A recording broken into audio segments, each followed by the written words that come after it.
ખેડા જિલ્લાના મહેમદાબાદ તાલુકાના મોડજ ગામથી એક પરિવાર ગિરનારની યાત્રાએ આવ્યો હતો। વહેલી સવારે જ્યારે પરિવાર ગિરનારના પગથિયા ચડી રહ્યો હતો ત્યારે ભયાનક ઘટના બની હતી। બાળકના કુટુંબી કાકા અનિલકુમારસિંહ ચૌહાણના જણાવ્યા અનુસાર પરિવાર ગિરનારના મુખ્ય ગેટથી અંદર આશરે 50 જેટલા પગથિયા ઉપર જ પહોંચ્યો હતો।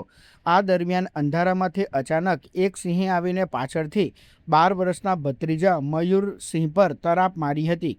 સિંહ બાળકને મારા હાથમાંથી જ ખેંચીને ગણતરીની સેકન્ડોમાં જંગલ તરફ ભાગી ગયો હતો। ચીસાચીસ અને ભારે દોડધામ બાદ જંગલમાં શોધખોળ કરાતા બાળકના બૂટ, લોહીથી લથબથ કપડાં અને શરીરના કેટલાક અવશેષો જ હાથ લાગ્યા છે।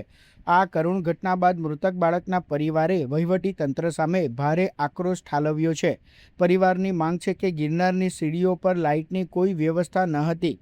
અંધારાના કારણે વન્યજીવ બેઠો હોય તો પણ યાત્રિકોને ખ્યાલ આવતો નથી, જેથી અહીં તાત્કાલિક લાઇટની સગવડ કરવામાં આવે। શ્રદ્ધાળુઓની સુરક્ષા માટે ગિરનારના પગથિયા પર અમુક અંતરે ફોરેસ્ટ ઓફિસરો તૈનાત કરવામાં આવે તેવી પણ માંગ ઉઠવા પામી છે। બનાવની ગંભીરતાને જોતા વન વિભાગ અને પોલીસ તંત્ર દ્વારા તાત્કાલિક પગલાં લેવામાં આવ્યા છે। ગિરનારની મુખ્ય સીડી પર સામાન્ય અવરજવર તદ્દન બંધ કરી દેવામાં આવી છે। શ્રદ્ધાળુઓને હવે જટાશંકર નજીકની જૂની સીડી તરફથી આવવા જવા માટે સૂચના આપવામાં આવી છે। વન વિભાગની અલગ અલગ ટીમો બનાવીને જંગલ વિસ્તારમાં સિંહની શોધખોળ શરૂ કરાઈ છે। સવારે સવારમાં જ્યારે ગિરનારની સીડીઓ ચડતા હતા ત્યાંથી મેન ગેટથી 50 સીડીઓ ઉપર ચડ્યા અને ત્યાંથી અમારા 11 વર્ષનું એક બાળક હતું, અમારો ભત્રીજો થાય, એને પાછળથી હુમલો થયો વાઘનો।